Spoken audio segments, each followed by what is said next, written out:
اللہ نے تمہیں پیسے دیے ہیں, نئی گاڑی تم نے خریدی ہے, چھوٹے بچے کا جوتا کیوں باندھ دیا آگے تم نے؟ جوتا باندھنے سے اگر یہ ایکسیڈنٹ سے, حادثے سے گاڑی بچ سکتی ہوتی ہے تو پھر پاکستان کے جتنے پی آئی اے کے جہاز ہیں سب پر باندھ دینا چاہیے, سب پہ جوتے لٹکے ہوئے ہوں. عجیب تم نے فلسفہ تراشا. کسی نے جو ہے وہ کالی رنگ کی پٹی باندھ دی نیچے, اس سے اس کو نظر نہیں لگے گی. گھوڑے کے پاؤں کے نیچے جو کھری لگی ہوئی ہوتی ہے, کچھ لوگوں نے اپنے گھروں میں وہ باندھی ہوئی ہوتی ہے کہ اس سے ہمارے گھر کے اندر کوئی مصیبت نہیں آئے گی, کوئی تکلیف نہیں آئے گی. کسی نے ہنڈیا اپنے گھر کے اوپر الٹی رکھی ہوئی ہوتی ہے, یہ ہنڈیا بچا لے گی. اور میاں ہنڈیا کیا بچائے گی تجھے؟ اللہ کے قہر سے کچھ نہیں بچا سکتا. جب تمہارے اوپر کوئی مصیبت نازل ہونی ہے تو کچھ نہیں بچا سکتا. اگر بچنا چاہتے ہو تو پھر اللہ سے استغفار کرو, اللہ تعالیٰ کی تسبیح کرو, اللہ کی تحلیل کرو, میرے حضور پہ درود پڑھو, پھر دیکھنا کہ مصیبتیں ٹلتی ہیں یا نہیں ٹلتی.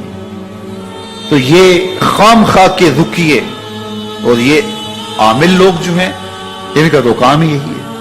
ان کا کام چلتا ہے لوگ ذوف الاعتقادی میں مبتلا رہے اور یہ کہہ دیتے ہیں کہ آپ کے خاندان میں ایک منحوس عورت ہے, یہ اس کا کیا ہوا ہے, تو کوئی نہ کوئی منحوس تو پہلے ہی انہوں نے طے کر رکھی ہوتی ہے, فوراً ذہن وہاں جا کلک ہو جاتا ہے.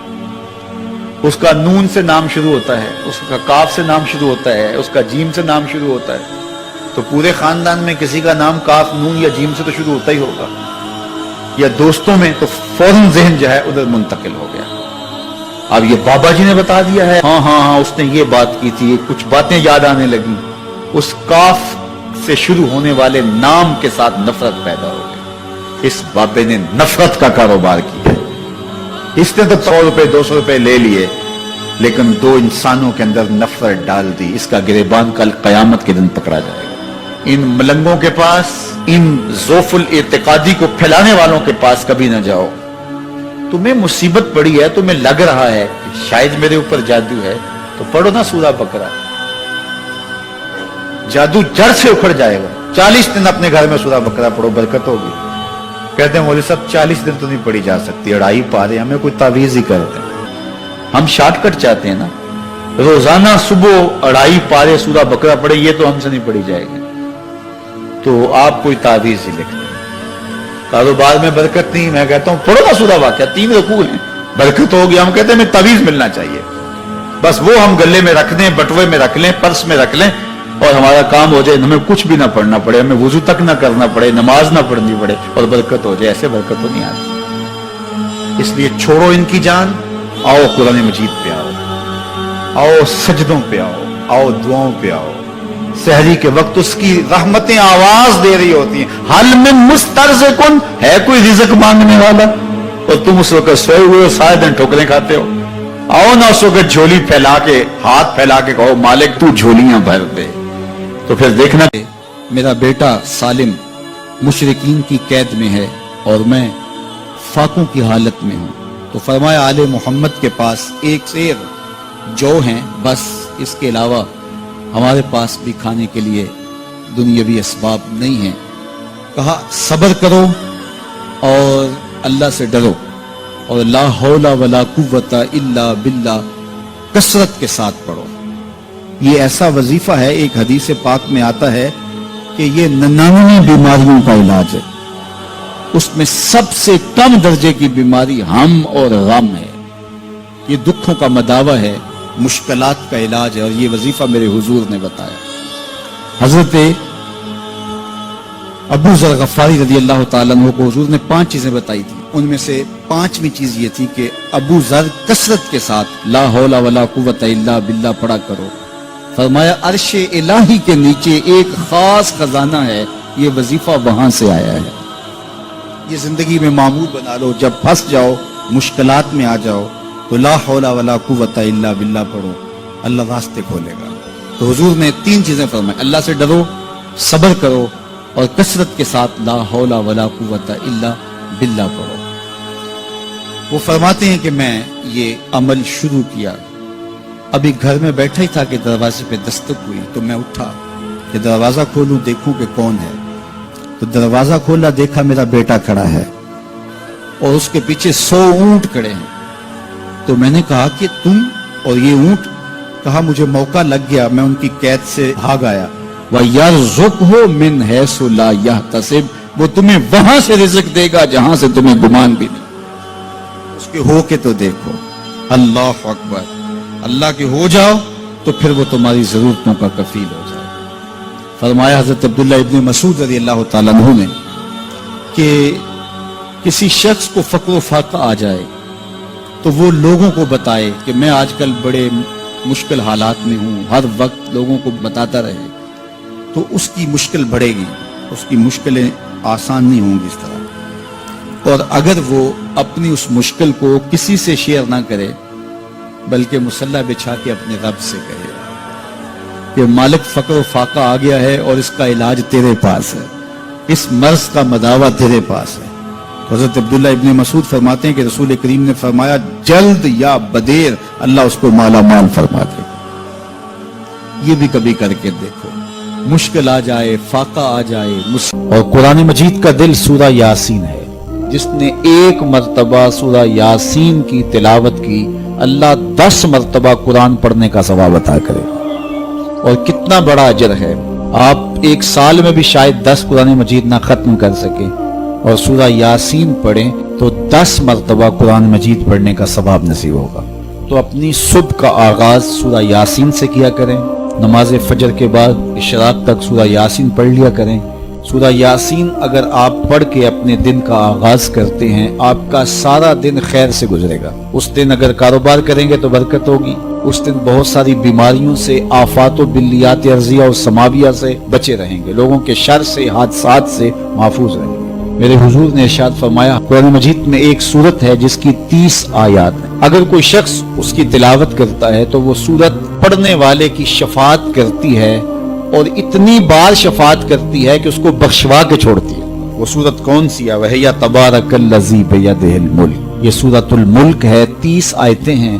جو شخص اس کی تلاوت کرے یہ اتنی بار سفارش اللہ کی بارگاہ میں کرتی ہے کہ اپنے پڑھنے والے کو بخشوا کے چھوڑتی ہے. تو اپنے دن کا آغاز سورہ یاسین سے کریں اور اپنی شب کا آغاز سورہ ملک سے کریں. سونے سے پہلے سورہ ملک کی تلاوت ضرور کر لیں, انشاءاللہ اس سے رات برکت سے گزرے گی. جس نے ایک دن میں 100 مرتبہ سبحان اللہ و بحمدہ پڑھا. کتنی مرتبہ؟ 100 مرتبہ. کیا پڑھا؟ سبحان اللہ و بحمدہ. فرمایا کہ اس کے گناہ سمندر کی جھاگ کے برابر بھی ہوں تو اللہ معاف فرما دے گا. تو یہ اپنے وظائف میں شامل کر لیجئے سبحان اللہ و بحمدہ. اور حدیث بخاری ہے کہ 2 کلمے ایسے ہیں جو اللہ کو محبوب ہیں اور زبان پر مشکل نہیں, زبان پر بڑے آسان ہیں, اور جب میزان پہ رکھے جائیں گے تو پلڑے کو جھکا دیں گے, بڑے بھاری ہیں میزان پہ. وہ 2 کلمے یہی ہیں سبحان اللہ و بحمدہ سبحان اللہ العظیم. تو اگر اس کو 100 مرتبہ روزانہ پڑھے تو سمندر کی جھاگ کے برابر بھی گناہ ہو تو اللہ معاف فرما دیتا. اللہ فرماتا ہے ما یفعل اللہ بعذابکم, وہ تمہیں عذاب دے کے کیا کرے گا. ذرا لہجہ دیکھیے, ذرا انداز. ما یفعل اللہ بعذابکم, وہ تمہیں عذاب دے کے کیا کرے گا. تم اس کی مخلوق ہو, اپنے دستے قدرت سے اس نے تمہیں بنایا ہے, تو وہ تمہیں عذاب دے کے کیا کرے گا. اس کی ضرورت نہیں ہے کہ تمہیں عذاب دے, نہ اس کی چاہت ہے کہ تمہیں عذاب دے. کوئی خود چھلانگے لگائے تو اس کی مرضی. فرمایا کہ ما یفعل اللہ بعذابکم, وہ تمہیں عذاب دے کے کیا کرے گا. ان شکرتم و آمنتم, اگر تم شکر ادا کرو اور ایمان لاؤ تو وہ تو قدردان ہے جو کوئی اس کا شکر کرتا ہے اور جو اس پر ایمان لاتا ہے. تو اللہ اس کے لیے عذاب نہیں رکھا, اس کے لیے رحمتیں رکھی ہوئی ہیں. تمہیں دستے قدرت سے بنایا ہے اور وہ تمہیں خوش دیکھنا چاہتا ہے, تمہیں خوشحال دیکھنا چاہتا ہے, تمہیں سرشار دیکھنا چاہتا ہے, تمہیں نہال دیکھنا چاہتا ہے, تمہاری زندگی کو خوشگوار دیکھنا چاہتا ہے. تم نے اپنے آپ کو خود اپنے اعمال کی وجہ سے مصیبتوں میں ڈالا ہے, تو کہا شکر کرنے کی عادت ڈال لو. دیکھنا پھر اللہ تعالیٰ جل شانہ کی رحمتیں تمہارے اوپر کس طرح اترتی ہیں, اس کی نوازشیں تمہارے اوپر کیسے برستی ہیں. توکل اگر ہم سیکھ جائیں تو توکل ایک ایسی دولت ہے کہ جو خوشحال زندگی کی ضمانت بنتی. جب ہم اللہ پر توکل نہیں کرتے اور ہم سمجھتے ہیں یہ سب کچھ ہماری محنت کا نتیجہ ہی ہوگا, اور نتیجہ جب نہیں آتا تو پھر ہم بے چین مضطرب ہو جاتے ہیں. اور جب ہم اس پہ توکل کر لیں تو پھر ہمارا صرف اتنا ہی کام ہے کہ میاں ہم یہ کام کر رہے ہیں، بس یہ حکم، ہم بیج بو رہے ہیں، بس یہ حکم ہے اور بو رہے ہیں، باقی اس پہ بھروسہ ہے، یہ کام اس کا ہے کہ اس نے اس کو اگانا ہے، اس کے اوپر پھل لگانے ہیں۔ تو جب اس پہ توکل ہو جائے تو بندہ سوکھا رہتا ہے، ورنہ بندہ مشکل میں مبتلا ہو جاتا ہے۔ بسا اوقات ایسا ہوتا ہے کہ بندہ ایک منصوبہ تیار کرتا ہے، اس کا عملی نتیجہ اس کو سامنے نظر آ رہا ہوتا ہے، لیکن نتیجہ بالکل الٹ جاتا ہے۔ سید علی المرتضیٰ فرماتے ہیں میں نے اپنے ارادوں کی شکست سے ہی اپنے رب کو پہچانا ہے، کہ میں ایک منصوبہ تراشتا ہوں کہ یہ اور یوں ہوگا اور وہ ہونا چاہیے، لیکن نتیجہ وہ نہیں آتا، تو کوئی طاقت ہے اس کا جو نتیجہ بدل دیتی ہے۔ تو بندہ اس طاقت پہ یقین کرتے، اس پہ توکل کر کے جو ہے وہ اس پہ بھروسہ کر لے تو زندگی سوکھی ہو جاتی ہے۔ مغرب میں جو اللہ پر یقین نہیں رکھتے وہ خودکشی کر لیتے ہیں کہ یہ کیوں ہو گیا، ایسا نہیں ہونا چاہیے تھا، لیکن ہم خودکشی اس لیے نہیں کرتے، ہم کہتے ہیں میرا رب جس طرح چاہے اس طرح ہی ہوتا ہے، جو اس نے طے کیا ہوا ہے وہ کر کے رہتا ہے، اس لیے تم اس پہ توکل کر لو اور اس پہ بھروسہ کرو۔ حضور علیہ الصلوۃ والسلام نے فرمایا لو انکم توکلون علی اللہ حق توکلہ، اللہ پر توکل کرنے کا جو حق ہے اگر تم وہ ادا کر دے تو فرمایا اللہ تمہیں ایسے رزق عطا کرے جیسے پرندوں کو عطا کرتا ہے۔ ہمارا تو کاروبار ہے، یہ فیکٹری ہے، یہ دکان ہے، یہ ہماری نوکری ہے، ہم نے یہاں سے کمائی کرنی ہے۔ پرندوں کا کوئی کاروبار نہیں ہوتا، کوئی نوکری نہیں ہوتی، کوئی ٹھیا، کوئی اڈا نہیں ہوتا جہاں جا کے انہوں نے رزق کے لیے کوئی آغاز کرنا ہوتا ہے، بلکہ حضور نے فرمایا تغدو خماسا وتروح بطانا، جب وہ صبح گھر سے نکلتے ہیں تو خالی پیٹ نکلتے ہیں اور انہیں کوئی اپنی منزل کا تعین نہیں ہوتا، جدھر خیال آیا اڑ گئے ادھر، لیکن کبھی ایسا نہیں ہوا کہ شام کو خالی پیٹ واپس آئے ہوں، کہا وہ پیٹ بھر کے آتے ہیں۔ باہو بولے بن توکل پنچھی اڑ دے، خرچ نہ پلے زیرا ہو، جب گھر سے اڑتے ہیں تو ان کے پلے نہ کوئی خرچ ہوتا ہے، نہ راس المال ہوتا ہے، نہ کوئی اوزار ہوتے ہیں، نہ کوئی ہتھیار ہوتے ہیں، کچھ بھی نہیں ہوتا، یوں ہی گھر سے نکلتے ہیں، کبھی بھی خالی پیٹ نہیں آئے۔ فرمایا اگر اللہ پہ پرندے توکل کر لیں تو اللہ اسے بھی عطا کرتا ہے، تم توکل کرو گے تو تمہیں عطا نہیں کرے گا۔